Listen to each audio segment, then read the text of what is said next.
Hello जय हिंद दोस्तों, मैं रणबीर सिंह स्वागत करता हूं बार फिर से आप सभी का आपके अपने परिवार रेम्बा क्लासेस में। तो दोस्तों हम लोग बात करने वाले हैं और ये बड़ा इम्पोर्टेंट टॉपिक है जिसकी हम लोग बात कर रहे हैं। और पंचायती राज इतना इम्पोर्टेंट टॉपिक है। सभी एग्ज़ाम में जितने भी एग्ज़ाम्स आप देखते हैं, कॉम्पिटिटिव एग्ज़ाम्स हैं, सभी एग्ज़ाम के लिए ये काफ़ी इम्पोर्टेंट रहने वाला है।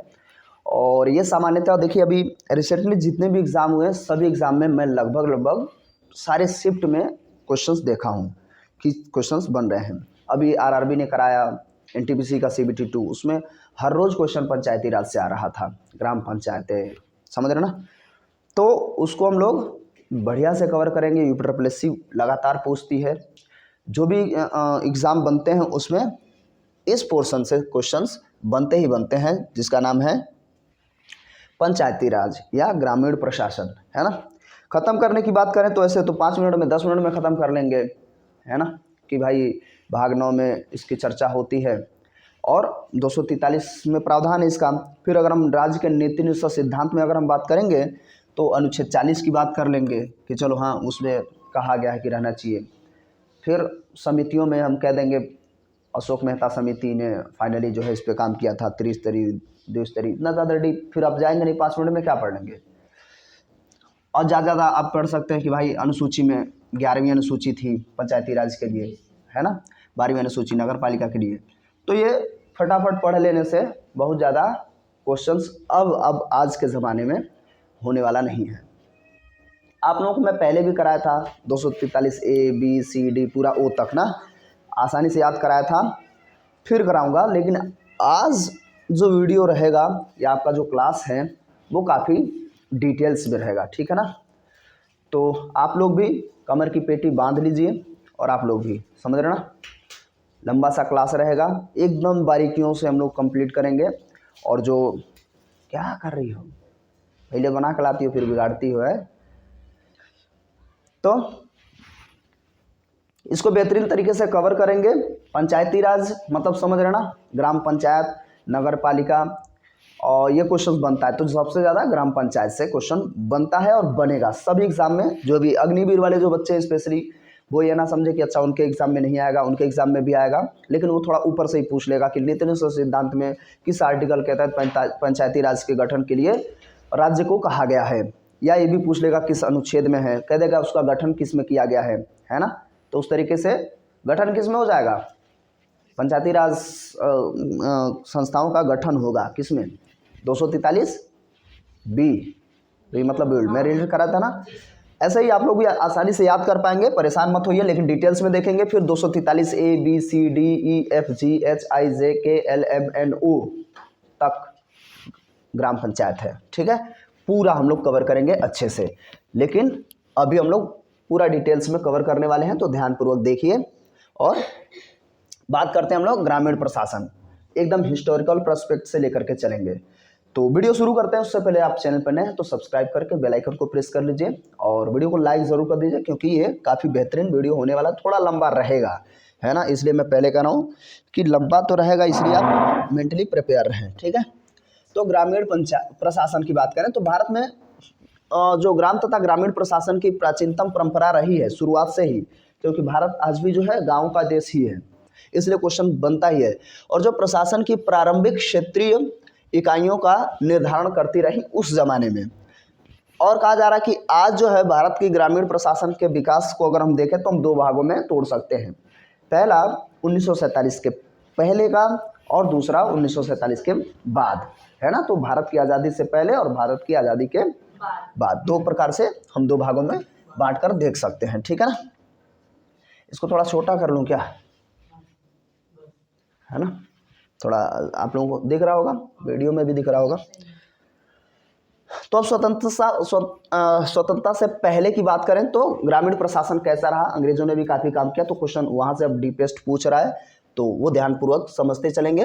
देखिए, स्वतंत्रता पूर्व के ग्रामीण प्रशासन में वैदिक काल से लेकर के, वैदिक समय से जब हम 1500 ईसा पूर्व की बात करते हैं, वहाँ से लेकर के 1947 तक का एक टाइम ड्यूरेशन और 1947 के बाद आज तक का दूसरा टाइम ड्यूरेशन, 2 भागों में हम लोग पंचायती राज को पढ़ते हैं, ठीक है ना।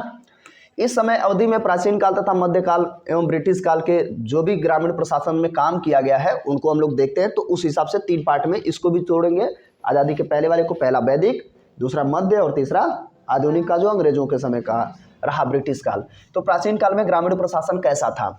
तो ग्राम शब्द का सर्वप्रथम उल्लेख वैदिक साहित्य में ही मिलता है। क्वेश्चन अब यहाँ से बनना शुरू हो गया। ग्राम शब्द का जो सबसे पहला उल्लेख मिलता है वो वैदिक साहित्य में मिलता है, जिसमें गांव की समृद्धि के लिए प्रार्थना की जाती थी या की गई थी। वैदिक काल में ग्रामीण प्रशासन का प्रमुख जो अधिकारी होता था ग्रामीणी होता था। आ गया एंशिएंट हिस्ट्री से क्वेश्चन।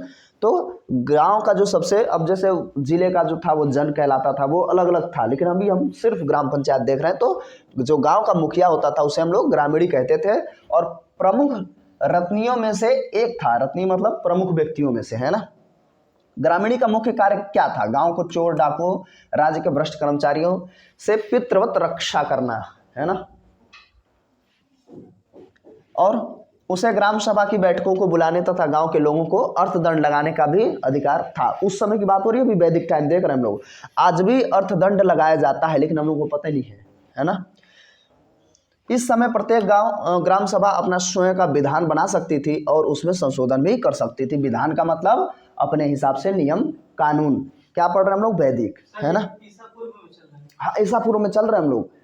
वैदिक काल अगर देखें तो 1500 ईसा पूर्व के आसपास से ही तो शुरू होता है, और सिंधु घाटी सभ्यता के बाद का ड्यूरेशन जो पढ़ते हैं हिस्ट्री में।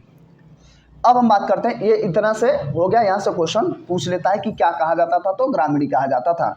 मध्यकाल में ग्रामीण प्रशासन में देखें तो काफी लोगों ने काम किया। कुछ विद्वानों का मानना है कि मध्यकालीन भारत में नगरों पर अधिक ध्यान दिया गया था, जिससे पंचायतों को शक्तियां जो है कमजोर होती गई। मुगल काल में जमींदारी और जागीरदारी प्रथा का विकास बड़े पैमाने पर हुआ था, है ना, जिसकी वजह से पंचायतें धीरे धीरे कोलैप्स कर गई। क्वेश्चन ये पूछ लेगा कि किस काल में पंचायतें डिक्रीज हुई थी।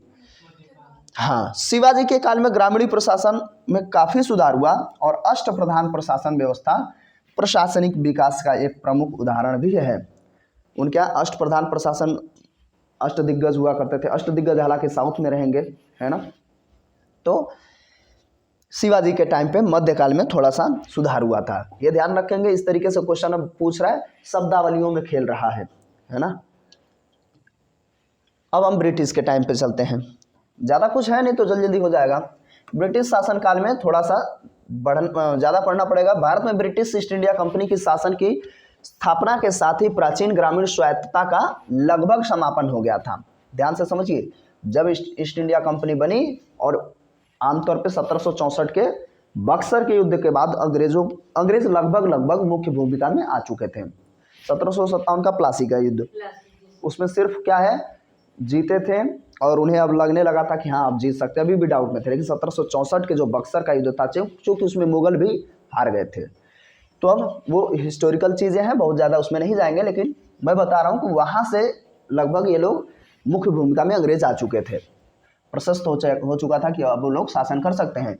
तो उसमें इसकी स्थापना के साथ प्राचीन ग्रामीण स्वायत्तता का लगभग समापन हो गया और भारत के लोकप्रिय संस्थाओं की समस्त शक्तियाँ गवर्नर जनरल और ब्रिटिश संसद के हाथ में केंद्रित हो गई।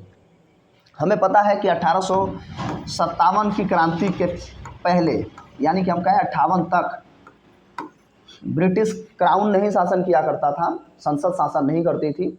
ब्रिटिश ईस्ट इंडिया एक कंपनी ही होती थी, है ना। तो ये यहाँ 1773 का अगर ध्यान से देखें रेगुलेटिंग एक्ट के बाद, तो यहाँ से यहाँ तक के टाइम ड्यूरेशन में गवर्नर जनरल ही मुख्य होता था। बाद में यहाँ से संसद शुरू हो जाएगा, है ना। लॉर्ड कैनिंग यहीं से प्रथम वायसराय भी बनता है, अंतिम गवर्नर जनरल और प्रथम वायसराय, ठीक है। तो तब वो और ज़्यादा प्रशासनिक कार्यों में ध्यान देंगे सब। तो केंद्र स्तरीय शासन व्यवस्था पर कार्यभार बढ़ने के कारण स्थानीय शासन की आवश्यकता महसूस होने लग गई, क्योंकि केंद्र पे सब कुछ इकट्ठा हो जाए तो अकेला थोड़ी संभाल पाएगा, तो छोटी छोटी बॉडीज में प्रशासन को बांटा जाएगा। इसलिए इन्होंने क्या किया, पंचायती राज को स्टेब्लिश करने का प्रयास करना प्रारंभ कर दिया था। 1793 की बात करें, लॉर्ड कॉर्नवालिस ने कॉर्नवालिस कोड का निर्माण किया, जो शक्तियों के पृथक्करण के सिद्धांत पर आधारित था। ध्यान रखेंगे, कॉर्नवालिस कोड जो है शिक्षा पर भी आधारित था, शिक्षा में भी कॉर्नवालिस कोड ने बड़ा काम किया हुआ था। और कॉर्नवालिस कोड ने शक्तियों का बंटवारा किया था, लॉर्ड कॉर्नवालिस, है ना, ये याद रहेगा ना।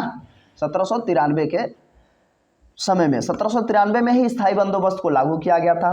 चूँकि स्थायी बंदोबस्त का जनक यही है, और यहाँ से अब चीज़ें धीरे धीरे पंचायतों की ओर बढ़ने लग गई हैं तेजी से, जिसकी कार्य प्रणाली में स्थानीय विकेंद्रीकरण के तत्व मिलते हैं। स्थानीय विकेंद्रीकरण मतलब समझ रहे ना कि सारा सत्ता सिर्फ केंद्र के पास ना रहे, वो छोटे छोटे भागों में टूटा रहे, है ना।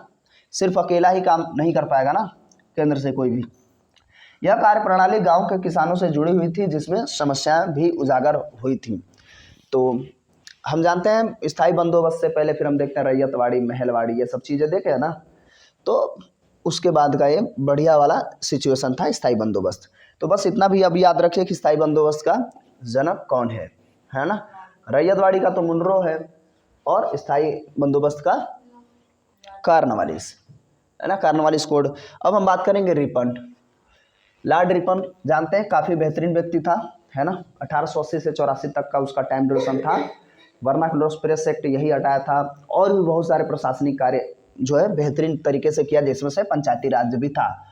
लॉर्ड रिपन के टाइम पे पता है नियमित जनगणना भी शुरू हुई थी, है ना। मेव के समय 1872 में क्या हुआ था, 1872 में सिर्फ जनगणना हुई थी। 1881 से नियमित जनगणना रिपन के टाइम ड्यूरेशन में ही शुरू हुआ था। फिलहाल हाँ, वो तो मेव के टाइम पे हुआ था, लॉर्ड मेव। ठीक है, अभी हम लोग आगे बढ़ते हैं।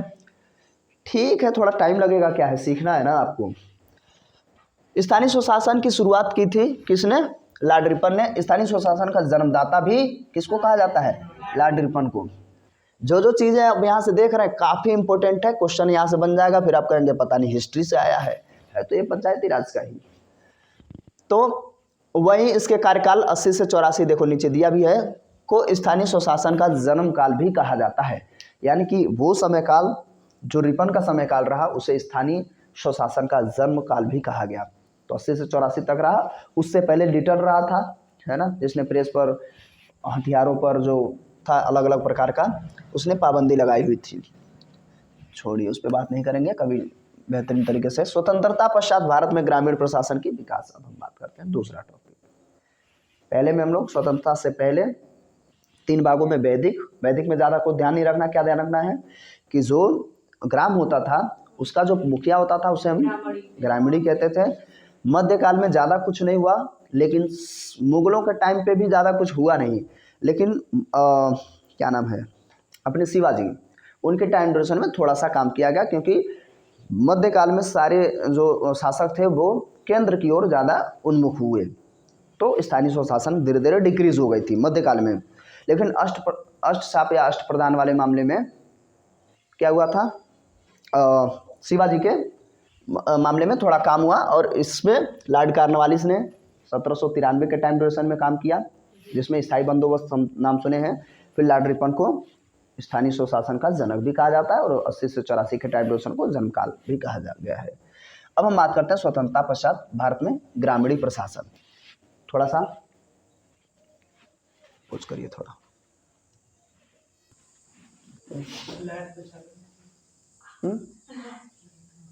बंद करो फिर। तो हम लोग यहाँ तक देख लिए थे ना। अब स्वतंत्रता के बाद देखते हैं, स्वतंत्रता के बाद जो है ग्रामीण प्रशासन का विकास जो रहा है, संविधान सभा ने 9 दिसंबर 1946, पता है ना, संविधान सभा का गठन सबसे पहले 9 दिसंबर 1946 को हुआ था। और इसी समय सबसे पहले जो संविधान सभा के अस्थायी रूप से अध्यक्ष बनाए गए थे, कौन थे, वो स्थायी थे।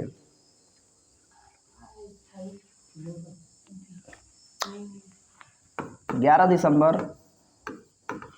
1946 को स्थायी सदस्य बनाया गया था प्रसाद जी को, राजेंद्र प्रसाद।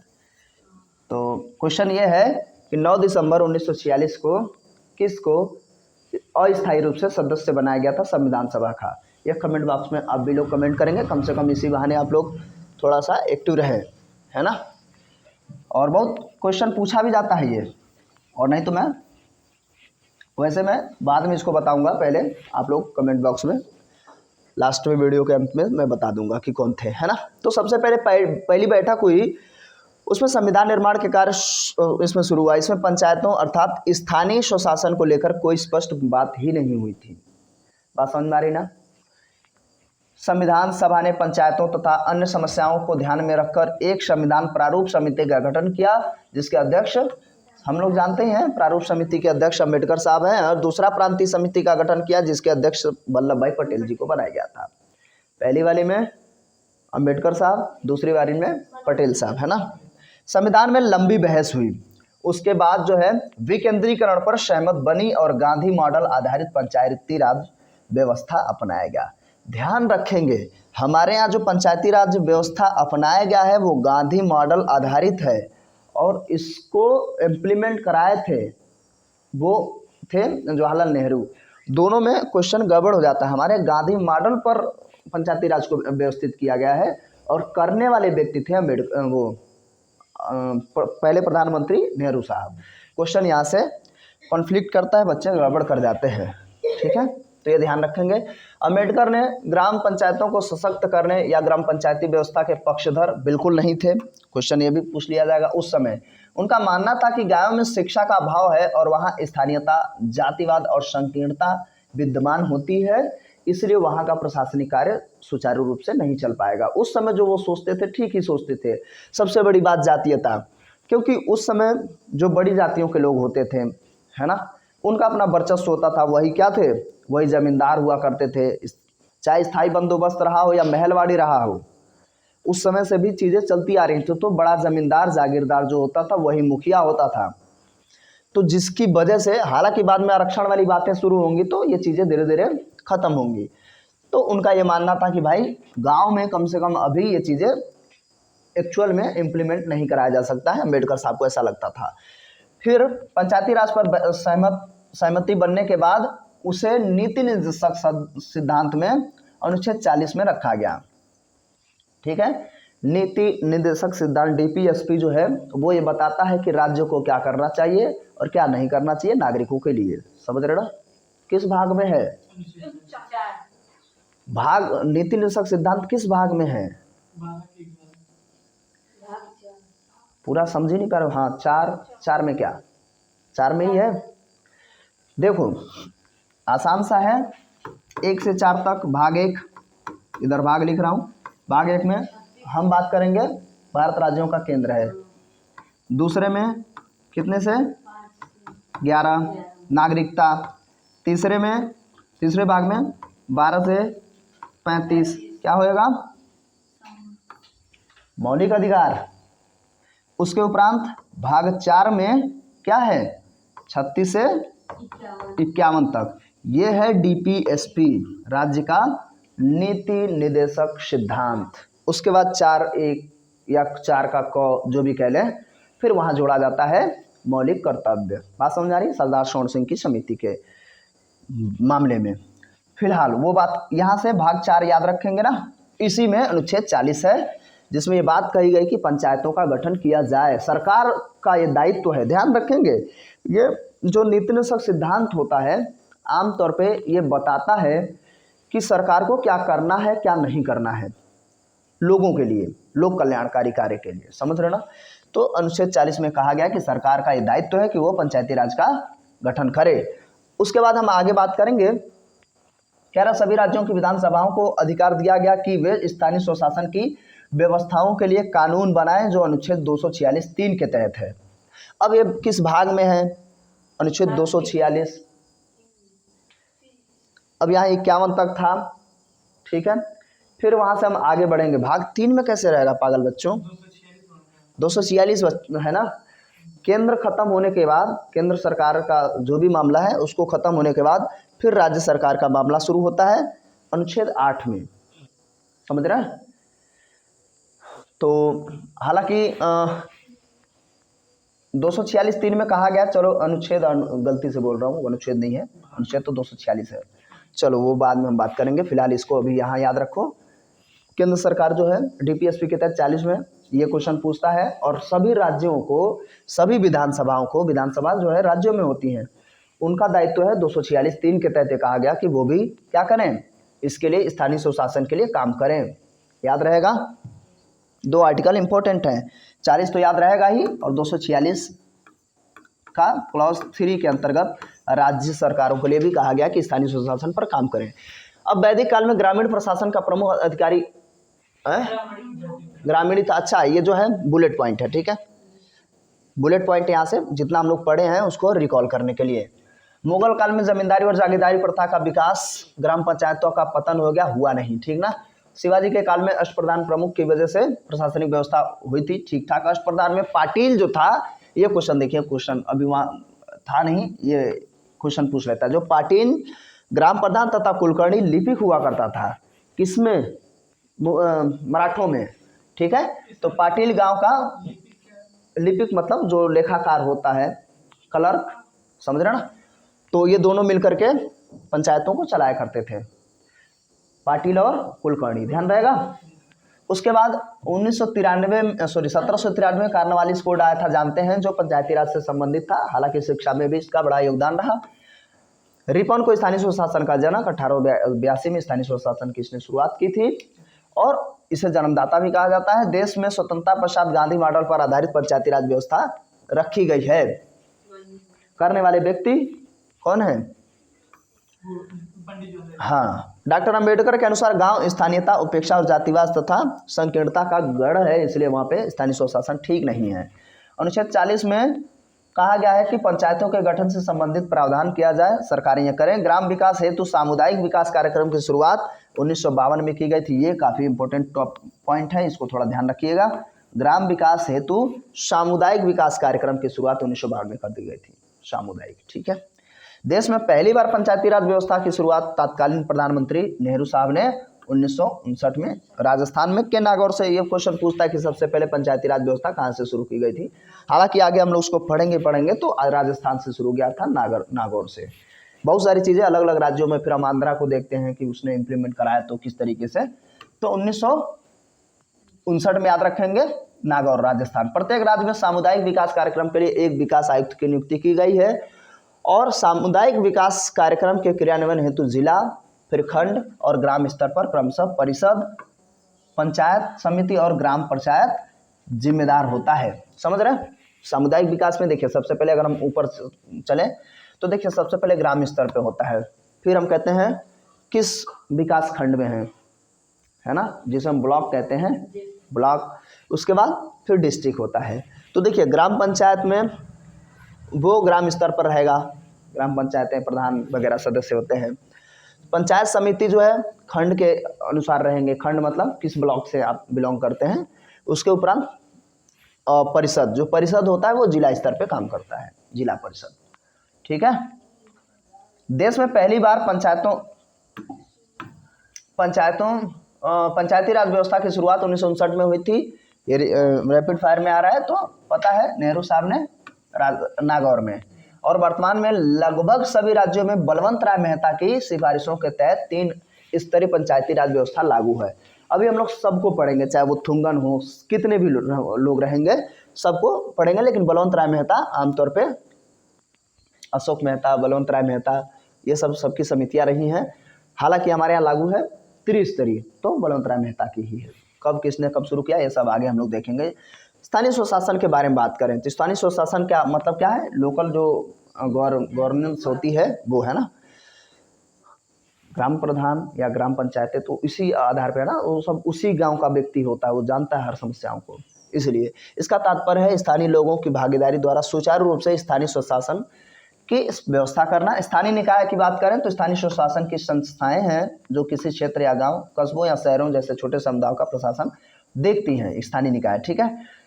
भारत में स्थानीय निकायों को मोटे तौर पर 2 श्रेणियों में बांट दिया गया है, जिसमें ग्रामीण क्षेत्रों में स्थानीय स्वशासन नियोजन, विकास और प्रशासनिक के लिए गठित स्थानीय निकायों को ग्रामीण स्थानीय निकाय यानी कि पंचायत कहा जाता है। पहली बात ये समझ में आ गई। किस भागों में? पहली बात तो पंचायत कह लेते हैं और दूसरा नगर पालिका, जानते हैं। इसकी चर्चा हम लोग भाग अनुसूची 11 में करते हैं और इसकी चर्चा अनुसूची 12 में करते हैं, है ना। हालांकि इसमें 29 विषय हैं और इसमें देखिए ग्राम प्रधान के पास 29 कानून है, समझ रहे हैं। जैसे राज्य सरकारों का अपना डिवाइड है ना कि भाई साहब इनके 66 नहीं तो अब 62 रहेंगे, इनके 100 रहेंगे, केंद्र सरकार या, तो वो कानून इसी हिसाब से ग्राम पंचायतों को भी 29 कानून दिया गया है अनुसूची 11 के तहत। तो 2 बॉडी है, अब देखिए जो नगर पालिका आप तो जानते हैं हम लोग, जबकि ऐसे स्थानीय निकाय जिन्हें शहरी क्षेत्रों में स्थानीय नियोजन, विकास और प्रशासनिक कार्य के लिए गठित किया जाए उन्हें हम कहते हैं शहरी स्थानीय निकाय यानी कि नगर पालिका। चलिए, स्थानीय शासन भारत के संविधान के 7वीं अनुसूची के भाग 2 में आइटम 5 के रूप में एक राज्य विषय है। स्थानीय शासन भारत के संविधान की 7वीं अनुसूची को 3 भागों में तोड़ा गया है ना, 3 सूची, राज्य सूची, संवर्ती सूची और संघ सूची। तो ये राज्य सूची का विषय है, ये भी क्वेश्चन बनता है क्योंकि राज्यों को तो भी तो कहा गया है अनुच्छेद 46 के तहत, ये भी तो कहा गया है राज्य सरकारों को कि वो पंचायतों का या हम कहते हैं विधान सभाओं को ये कहा गया कि भाई अपना लोकल बॉडी यानी कि पंचायती राज का गठन करें आप। तो इसलिए क्या है, राज्य का विषय है ना कि केंद्र का।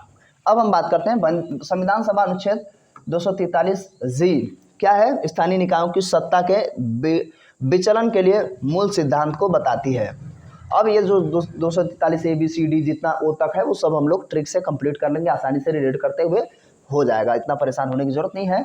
आर्थिक शक्ति बनने की दिशा में राष्ट्र की यात्रा में स्थानीय निकाय नागरिकों को बुनियादी ढांचा उपलब्ध कराने में महत्वपूर्ण भूमिका निभाती है, ये तो सामान्य सी बात है। यहाँ से जो लाइन्स बोली जा रही वहीं से क्वेश्चन आजकल उठा ले रहा है, समझ पा रहे ना?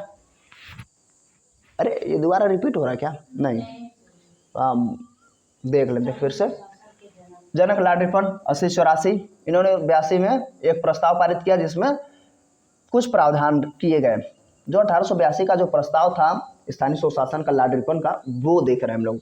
तो स्थानीय बोर्ड को कार्य करने तथा आय के साधन दिए गए। ठीक, जिला बोर्डों का भी गठन किया गया, 3 चरण है, तो जिला स्तर पर तो जिला बोर्डों का भी गठन किया गया।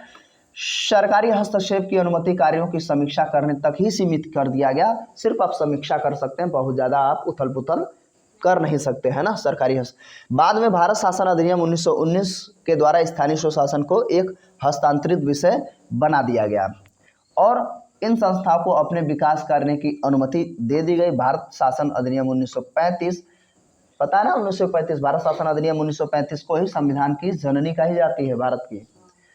और ये भी कहा जाता है किस देश को अगर हम कहें तो ब्रिटेन, और किसको कहा जाता है तो 1935 का भारत शासन अधिनियम को संविधान की जननी कहा जाता है। लगभग काफ़ी चीज़ें हम वहाँ से उठाते हैं, है ना। तो इसमें भी क्या कर दिया गया, थोड़ा सा और बेहतर बनाया गया पंचायती राज व्यवस्थाओं को। रिपन के जो कार्यकाल में किया गया था वो तो जनक ही है। भारत में स्थानीय स्वशासन की पृष्ठभूमि क्या रही वो समझिए ध्यान से। ऐसा तो नहीं लग रहा बड़ा, हाँ इसको ध्यान से समझिए, इसमें इसके दिमाग बोरियत भी नहीं होनी चाहिए, है ना।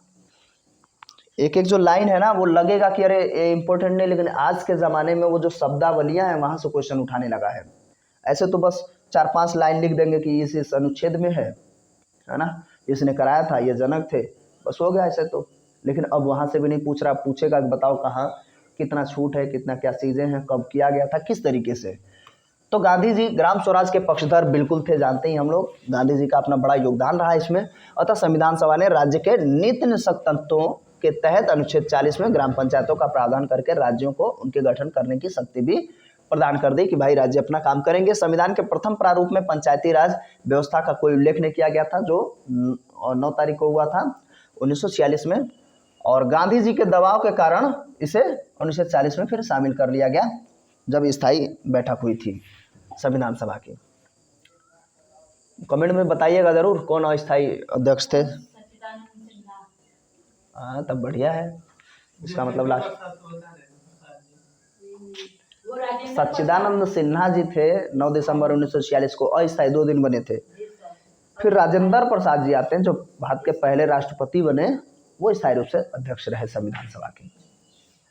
ठीक है, औपचारिक रूप से स्वतंत्रता प्राप्ति के बाद पंचायती राज व्यवस्था के लिए प्रयास आरंभ हुआ। इसके लिए केंद्र में पंचायती राज एवं सामुदायिक विकास मंत्रालय का भी गठन कर लिया गया। सुरेंद्र कुमार डे को इस विभाग का मंत्री बनाया गया था शुरू में, और इसके तहत पहली बार 2 अक्टूबर 1952 को सामुदायिक विकास कार्यक्रम जनता की सहभागिता के उद्देश्य से लेकर प्रारंभ किया गया, लेकिन यह अपने उद्देश्यों को प्राप्त न कर सका। ठीक है, ये भी अब देखिए ये प्रयास किया गया, हालांकि असफल रहा, लेकिन सामुदायिक विकास कार्यक्रम के पहले मंत्री यही थे। अतः 1 वर्ष बाद यानी 2 अक्टूबर 1953 को राष्ट्रीय प्रसार सेवा कार्यक्रम प्रारंभ किया गया और वो भी सफल नहीं हुआ। ये प्रयास दिखाए जा रहे हैं स्थानीय स्वशासन की क्या क्या विशेषताएं रही हैं। जनता अपनी समस्याओं को स्वयं हल कर सकती है और कार्यों का बंटवारे से केंद्र व राज्यों का भी बोझ हल्का होएगा। राजनीतिक चेतना का विकास होगा। सभी लोग, आज तो इंडिया में सब लोग जो है कहीं ना कहीं पॉलिटिकल हैं, सबके ब्लड में पॉलिटिक्स, जैसे क्रिकेट ब्लड में घुस चुका है ना, ऐसे पॉलिटिक्स है और होनी भी चाहिए, है ना। कम से कम अब जाने, लेकिन अलग वे में नहीं होनी चाहिए। तो राजनीतिक चेतना का विकास, सत्ता के विकेंद्रीकरण से जन कल्याणकारी कार्यों को आसानी से पूरा किया जा सकेगा। देश की लोकतांत्रिक व्यवस्था को मजबूती मिलेगी और जन भागीदारी बढ़ने से ग्रामीण स्तर पर भी लोगों का विकास हो सकेगा, समन्वय बढ़ेगा। ये इसकी विशेषताएं हैं। पंचायती राज संस्था के बारे में अब हम बात करते हैं कि ये क्या है। हालांकि सब जान ही रहे हैं आप लोग लगभग, लेकिन फिर भी कुछ चीज़ें देखिए। सबसे पहले ये कब जोड़ा गया, कब, ये चीज़ें भी हम लोग देखेंगे, क्योंकि ये बाद में संशोधन करके फिर चीज़ें बढ़ाई जाएगी हर बार। तो पंचायती राज संस्थान ग्रामीण स्थानीय स्वशासन की एक क्या है, प्रणाली है। पहली बात तो यहाँ से एक क्वेश्चन बन जाएगा। जमीनी स्तर पर लोकतंत्र की स्थापना के लिए 73वां संविधान संशोधन, 73वां कब किया गया था, 1992 में, है ना। 73वां 74वां संविधान संशोधन बड़ा इंपॉर्टेंट रहा है। तो 73वां संविधान संशोधन 1992 के माध्यम से पंचायती राज संस्थाओं को सार्वभौमिक स्थिति प्रदान की गई और उन्हें देश में ग्रामीण विकास के लिए सौंप दिया गया। और किस संविधान संशोधन को मिनी कॉन्स्टिट्यूशन कहा जाता है। इसके चक्कर में गलत मत कर लेना। किस संविधान संशोधन को मिनी कॉन्स्टिट्यूशन यानी कि लघु संविधान भी कहा जाता है। मैं कुछ क्लू दूं 40 के आसपास, क्या रहेगा, 42वां संविधान संशोधन, है ना, 1976, पता है ना। इसमें इतने ज़्यादा संशोधन हुए, इसी में हमारा जो शुरुआत में प्रस्तावना रहती है उसमें भी संशोधन किया गया था। तो इसे मिनी कॉन्स्टिट्यूशन कहा जाता है। फिर बाद में 44वां संविधान संशोधन 1978 में हुआ था, उसमें भी ठीक ठाक काम किया गया। चलिए, वो बाद का विषय है। मुझे लग रहा था कि बच्चे यहाँ कन्फ्यूज हो सकते हैं, तो मैंने कहा लाओ बता दें। इस अधिनियम का उद्देश्य पंचायत राज की 3 स्तरीय व्यवस्था करना था, क्योंकि बलवंत राय मेहता ने 3 ही बताया था। ग्राम स्तर का और फिर प्रखंड यानी कि ब्लॉक स्तर पर और जिला स्तर पर। जब कभी भी आप चुनाव देखेंगे, सब तो गांव के ही हैं, जब चुनाव होता है तो आप देखेंगे 3 बार वोट डालना होता है ना। उसी में एक होता है, अरे वो नहीं, जिला पंचायत एक बनते हैं, ठीक, जो बीडीसी वाला समझ रहे हैं, वो सिचुएशन होता है।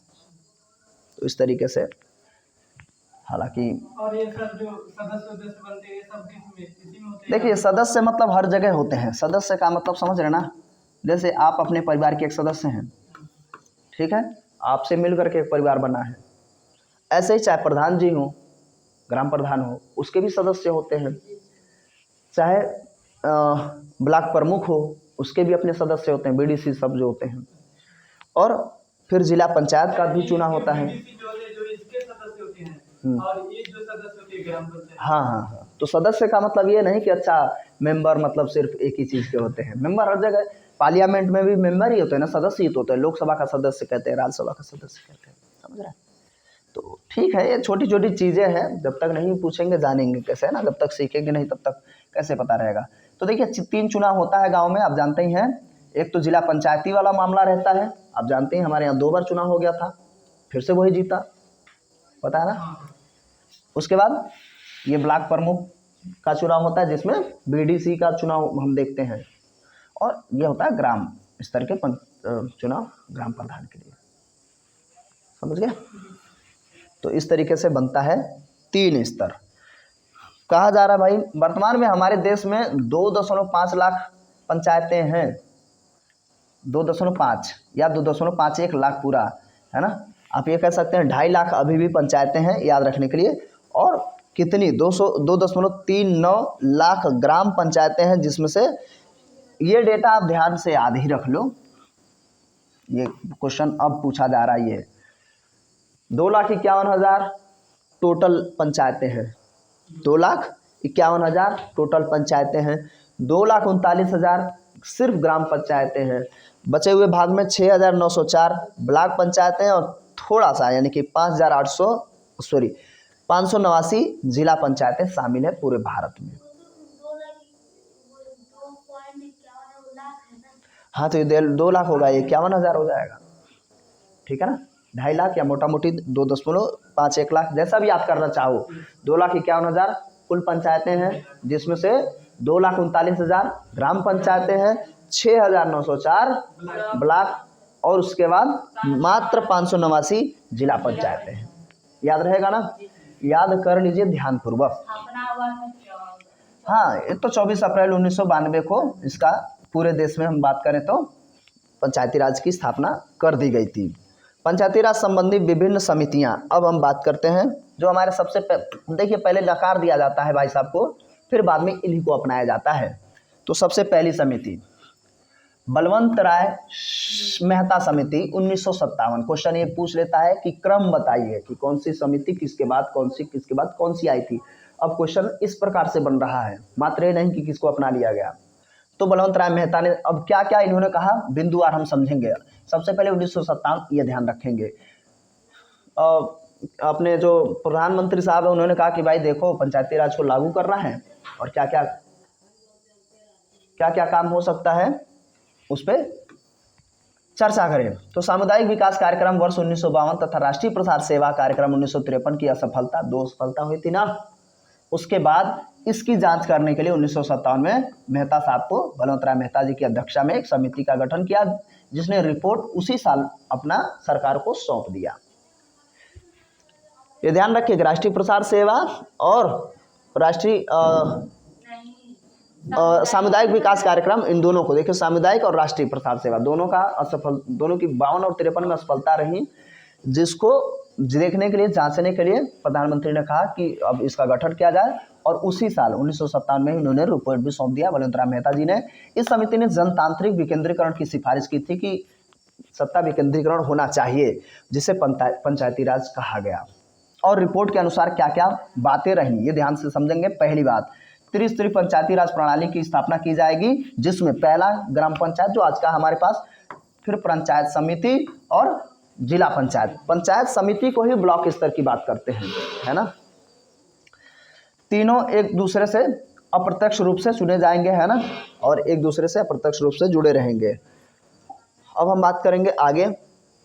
ग्राम पंचायतों का चुनाव प्रत्यक्ष रूप से होगा, ये तुम जानते हैं ना, डायरेक्ट लोग जाके वोट डालते हैं, वो होता है प्रत्यक्ष चुनाव। अब देखिए कई बार बच्चे इस बात पे भी बड़ा डाउट में रहते हैं कि प्रत्यक्ष क्या होता है, अप्रत्यक्ष क्या होता है। देखिए, जब आप चुनाव में स्वयं लोग जाकर के वोट डालें, वो प्रत्यक्ष है। उसके द्वारा कोई भी व्यक्ति, मंत्री, कुछ भी जो है जिस पोस्ट के लिए है वो बनता है, प्रत्यक्ष है। आपने किसी अन्य सदस्य को चुना, वो जाके दूसरों को चुन रहे हैं, वो होता है अप्रत्यक्ष। इस बात को समझिए। यहाँ पर भी कैसे होता है, देखिए, ग्राम पंचायतों में ग्राम प्रधान को आप स्वयं चुनते हैं, लेकिन ब्लॉक प्रमुख कौन होगा आप नहीं चुनते हैं। जिला पंचायत कौन होगा आप चुनते हैं ना, डायरेक्ट वोट डालते हैं। ब्लॉक में जो बीडीसी सदस्य होते हैं उनको चुनते हैं आप, आपके क्षेत्र का कौन सा बीडीसी सदस्य है ना, ब्लॉक डेवलपमेंट। तो वो चुनता है किसी को जो, हाँ।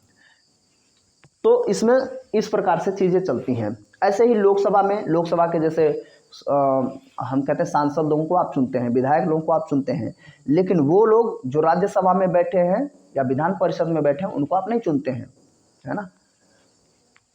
तो विकास व नियोजन से जुड़े सभी कार्यों, अब देखिए, अच्छा ये बातें पूरी कर लें, हालांकि मैं बता दिया हूँ। ग्राम पंचायतों का चुनाव प्रत्यक्ष होगा, पंचायत समिति और जिला पंचायत का चुनाव अप्रत्यक्ष रूप से हो जाता है, ठीक है। इसमें भी सदस्य ही चुना जाता है और इसमें भी सदस्य ही चुना जाता है। विकास व नियोजन से जुड़े सभी कार्यों को संस्थाओं को हस्तांतरित किया जाएगा, है ना। इन्हीं लोगों को दे दिया जाता है कि अपने क्षेत्र में आप अपना काम करिए, बजट आता है करोड़ों का। पंचायत समिति को कार्यकारी निकाय तथा जिला पंचायत को पर्यवेक्षी और समन्वयात्मक तथा सलाहकारी निकाय बनाया जाएगा, ये कहा गया बलवंत राय मेहता की समिति में। ध्यान से समझिए, पंचायती समितियां काम करेंगी, ठीक, और जिला पंचायत जो होंगे वो पर्यवेक्षक के रूप में कि हाँ ठीक से काम हो रहा है कि नहीं हो रहा है, कुछ गलतियां हैं, कुछ उसमें सलाह देनी चाहिए, उनको बनाया गया जाए। ये इनकी सिफारिश है। जिला कलेक्टर को जिला पंचायत का अध्यक्ष बनाया जाए, ये बलवंत राय मेहता जी की सिफारिश है। विकास कार्य करने के लिए पर्याप्त वित्तीय संसाधन उपलब्ध कराए जाने चाहिए पंचायतों को। बलवंत राय मेहता की समिति को प्रजातांत्रिक विकेंद्रीकरण की सिफारिशों को स्वीकार करते हुए सर्वप्रथम आंध्र प्रदेश में, ध्यान रखेंगे सर्वप्रथम आंध्र प्रदेश में 1958 में राज्य के कुछ भागों में लोकतांत्रिक विकेंद्रीकरण लागू किया गया था, है ना, कुछ भागों को। तो यहाँ पे गड़बड़ नहीं करेंगे कि आप राजस्थान और आंध्र प्रदेश में कन्फ्लिक्ट नहीं होना चाहिए। कुछ छोटे से 2-4 भागों को, कुछ भागों को आंध्र प्रदेश में सिर्फ प्रैक्टिकल के लिए, फिर 59 में वो राजस्थान में किया गया था, सॉरी 69 में, पता है ना, 59 1 साल, हाँ ठीक है 59 में ही है, 1 साल बाद, ठीक है 10 साल नहीं 1 साल, 10 से क्या वो 11 हो रहा था। आंध्र प्रदेश में सिर्फ ट्रायल के लिए किया गया था। तो 1958 में ही अब देखिए 57 में सॉरी 58 में क्या हुआ, यहाँ पर हुआ, और 59 में 1 साल बाद राजस्थान में पूरी तरीके से 2 अक्टूबर क्यों चुना गया, क्योंकि गांधी जी का जन्म दिवस था, गांधी जी की मृत्यु हो गई थी और वो चाहते थे कि भाई पंचायती राज में चले। तो पंचायत समिति की जो समिति थी उसकी सिफारिश 1958 में स्वीकार कर लिया गया, जिसके तहत सर्वप्रथम पंचायत राज व्यवस्था को भारत में प्रथम प्रधानमंत्री जो उस समय थे नेहरू साहब नागौर में 2 अक्टूबर 1959 को लागू कर दिए। ये क्वेश्चन ध्यान रखेंगे। इसके बाद कई राज्यों द्वारा प्रणाली को अपने आप, यानी कि धीरे धीरे, क्योंकि राज्यों का ही ये मामला था, राज्य ही अपनाएंगी। अब अशोक मेहता समिति, ठीक है, इसके बाद अशोक मेहता साहब हैं और 1978 से 77 से 78 में ये आए थे फिर से। और ये 2 स्तरीय की बात करते हैं, तो ये पूछेगा कौन कितने स्तर की बात करता है। अभी देख लेते हैं। हाँ, पंचायती राज संस्थाओं के संबंध में 1977 में जनता पार्टी बीजेपी आ गई थी, उस समय जनता होती थी। अशोक मेहता की अध्यक्षता में समिति का गठन किया और अपनी रिपोर्ट 1978 में सरकार को उन्होंने सौंप दिया, अशोक मेहता जी ने। इस समिति ने निम्न सिफारिशें सौंपी। त्रिस्तरीय प्रणाली को समाप्त कर दिया गया और 2 स्तर अपनाया जाए।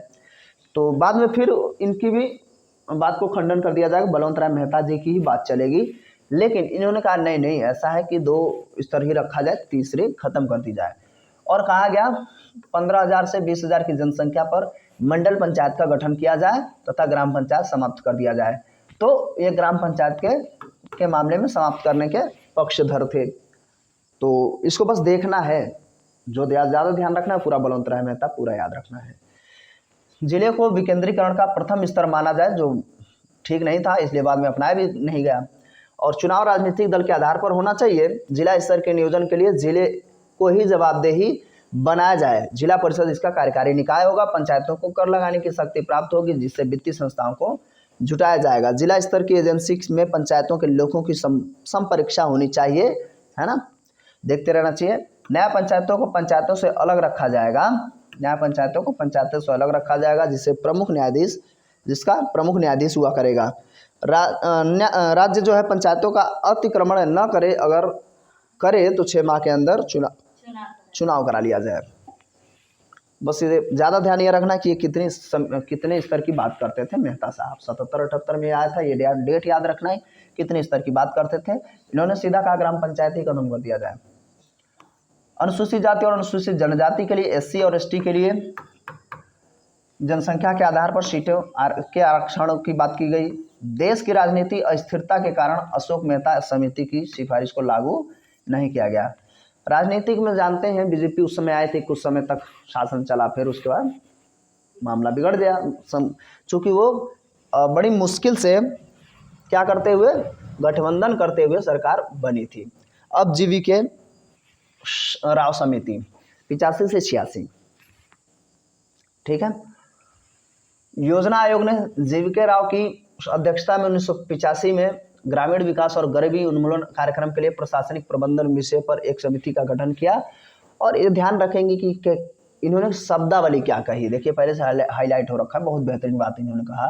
और इन्होंने अपना रिपोर्ट सौंप दिया 1 साल के अंदर, मतलब के उपरांत सरकार को सौंपी। और उन्होंने कहा क्या, ये ध्यान रखिएगा, उन्होंने कहा लोकतांत्रिकरण की जगह विकासात्मक प्रशासन पर नौकरशाही की छाया पड़ने से पंचायती राज संस्थाएं निर्बल हुई हैं, समझ रहे हैं, जैसे उनकी स्थिति बिना जड़ की घास की हो गई है। कथन है जीवी के राव समिति की, जो 85-86 में इन्होंने रिपोर्ट सौंपी थी, और इनका सिर्फ यही काम था कि देखो क्या चल रहा है पंचायती राज व्यवस्था में। तो भाई इन्होंने सर्वे वर्वे किया और उन्हें समझ में आया कि जो नौकरशाह लोग हैं, अधिकारी लोग हैं, उन्होंने इसकी जड़ें एकदम से खोखली कर रखी हैं पंचायती राजों की, ठीक है ना। तो ये फिर से कथन याद रखेंगे, लोकतंत्रीकरण की जगह विकासात्मक प्रशासन पर नौकरशाही की छाया पड़ चुकी है, और जिसकी वजह से संस्थाएं क्या हुई हैं, पंचायती राज संस्थाएं कमजोर हो गई, और उनकी हालत तो ऐसी हो गई जैसे बिना जड़ की घास, है ना। क्या इन्होंने कहा, विकेंद्रीकरण की प्रक्रिया में जिला परिषद की सशक्त भूमिका होनी चाहिए, विकास कार्यक्रमों का पर्यवेक्षण, नियोजन, कार्यान्वयन जिला या उसके निचले स्तर पर पंचायती राज संस्थाओं द्वारा किया जाना चाहिए, जिला विकास आयुक्त के पद का सृजन किया जाए और उसे जिले विकास कार्यों का प्रभारी बनाया जाए, नियमित चुनाव कराने का प्रावधान होना चाहिए, है ना। और राज्य स्तर पर राज्य विकास परिषद, जिला स्तर पर जिला विकास परिषद और मंडल स्तर पर मंडल विकास तथा ग्राम स्तर पर ग्राम सभा के गठन की सिफारिश की। इन्होंने 4 भागों में इन्होंने बांटा हुआ, लेकिन ये भाग वाग नहीं पूछता है, थोड़ा एक कदम वो आगे बढ़ गए थे। समिति के विकेंद्रीकरण के तहत नियोजन और विकास कार्यों में पंचायतों की भूमिका सबसे महत्वपूर्ण होनी चाहिए, तो इन्होंने भी पंचायतों को ही प्राथमिकता में रखा। जीवी के राव समिति की बात करें, उसी साल हाँ LM सिंघवी साहब भी आए। इनका सिर्फ कितना काम है, उस समय क्या नाम था उनका, राजीव गांधी थे सरकार में, तो उन्होंने कहा भाई देखो क्या चल रहा है। तो 1986 में राजीव गांधी, अच्छा देखिए इसमें है ये, सरकार द्वारा revitalisation of Panchayati Raj institution for democracy and development विषय पर LM सिंघवी की अध्यक्षता में एक समिति का गठन किया, और इस समिति ने क्या कहा, पंचायती राज संस्थाओं को संवैधानिक दर्जा दे दी जानी चाहिए और संविधान में इसके लिए अलग अध्याय जोड़ा जाए तथा नियमित चुनाव के लिए संविधान में प्रावधान किए जाएं। कई गांवों को मिलाकर न्याय पंचायतों का गठन भी किया जाना चाहिए और पंचायतों के लिए कई गांवों का पुनर्गठन किया जाए।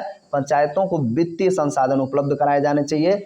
आज तो आप देख ही रहे हैं, बजट आता है भयंकर तरीके से। पंचायतों से जुड़े मामलों को हल करने के लिए राज्य में न्यायिक अधिकरण की स्थापना की जानी चाहिए, ठीक है ना। तो ये रहे LM सिंघवी साहब, और राजीव गांधी के कहने पर, मतलब उन्हीं के अनुसार ये सिर्फ क्या था, इनके द्वारा ये revitalisation of Panchayati Raj institution for democracy and development, इस विषय के लिए मतलब उन्हें देखना था, समझना था। उसके बाद लास्ट है PK थुंगन समिति, है ना, महत्वपूर्ण में से लास्ट है PK थुंगन समिति, और वो भाई 1989 में। इस समिति का गठन 1989 में पंचायती राज संस्थाओं पर विचार करने के लिए कहा गया। समिति ने भी पंचायतों को संवैधानिक दर्जा देने की सिफारिश की थी। संवैधानिक दर्जा की मांग इन्होंने की थी, और संवैधानिक दर्जा की मांग किसने की थी? राजीव गांधी ने कहा था कि अरे राजीव गांधी थोड़ी कहेंगे, LM सिंघवी समिति बताओ ना, समिति पूछ रहा हूँ, ठीक है। अन्य की बात कर लें, अभी फिर से हम लोग इसको रिकॉल भी कर लेंगे, परेशान मत होइए कौन किस में। 2 स्तर की बात करेगा तो हमेशा याद रखेंगे कि मेहता जी, हाँ अशोक मेहता, हालांकि दोनों मेहता हैं, ध्यान रखेंगे। तो बलवंत राय मेहता 3 और अशोक मेहता ने कहा नहीं 2 ही 2, तो दोनों को ज़्यादा ध्यान रखना है, उन दोनों को, है ना। और बाकी थुंगन उंगन ने भाई ये सब कहा कि ठीक है होना चाहिए और संवैधानिक दर्जा भी देना चाहिए।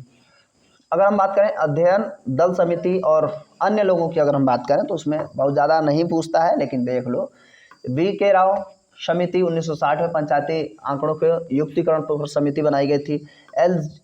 SD मिश्रा कार्यबल समूह जो था 1961 में पंचायती और सहकारी समितियों पर कार्य समूह के लिए काम किया। और V ईश्वरन अध्ययन दल रहा 1961 में ही पंचायती राज प्रशासन पर अध्ययन किया था। और GR राजगोपालाचार्य अध्ययन दल 1962 में पंचायती राज पर अध्ययन दल ये रहा। तो बहुत ज़्यादा इससे कोई ज़्यादा मतलब नहीं होना चाहिए। और इसको भी देख ही लिया जाए, है ना। जब डीप पढ़ रहे हो तो पढ़ ही लो। आर दिवाकर अध्ययन दल 1963 में पंचायती राज आंदोलन में ग्राम सभा की स्थिति का अध्ययन किया था, पंचायती राज आंदोलन में। एम रामाकृष्णैया अध्ययन दल 1963 में पंचायती राज संस्थाओं के बजट और लेखा की प्रक्रिया पर अध्ययन किया था। के संथानम अध्ययन दल, ठीक है, 1963 में पंचायती राज वित्तीयन पर अध्ययन दल था, ये इंपॉर्टेंट है इन सभी में, ठीक है, के संथानम वाली बात। तो उन्होंने वित्तीयन और जो वित्तीय चीजें थी उस पर अध्ययन किया था पंचायतों में। आर के खन्ना अध्ययन 1965 में पंचायती लेखा परीक्षा और पंचायती राज निकायों के खातों का अध्ययन भी किया। जी रामचंद्रन समिति 1966 में पंचायती राज प्रशिक्षण केंद्रों की समिति थी। वी आर रामानाथन अध्ययन दल था 1969 में बुनियादी भूमि सुधार उपायों के कार्यान्वयन में विकास एजेंसी और पंचायती राज संस्थाओं की भागीदारी पर अध्ययन किया था। रामाकृष्णैया कार्यबल 1972 सामुदायिक विकास और पंचायती राज पर 5वीं पंचवर्षीय योजना तैयार करने के लिए कार्य समूह बनाया गया था, ठीक है। तो सारे इंपॉर्टेंट नहीं है लेकिन फिर भी देख लें तो अच्छा ही है, दिमाग में रहेगा। चौबे जी तो 1976 में सामुदायिक विकास एवं पंचायती राज पर यह समिति आई थी, ठीक है ना। सामुदायिक कार्य 1952 में प्रारंभ कर दिया गया। बलवंत राय मेहता समिति ने 3 स्तर, चूंकि हम क्या कर रहे हैं अब बुलेट पॉइंट्स में रिकॉल कर रहे हैं, तो कौन किसने क्या किया था फिर से हम लोग देख ले रहे हैं। बलवंत राय मेहता समिति ने 3 स्तर की बात की थी, है ना। और भारत में सर्वप्रथम पंचायती राज व्यवस्था का शुभारंभ 2 अक्टूबर 1969 में ही, सॉरी 69 बार बार क्यों दिमाग में आ रहा मेरे, 1959 में, यानी कि 1959 बोल दूंगा तो ज़्यादा ठीक है।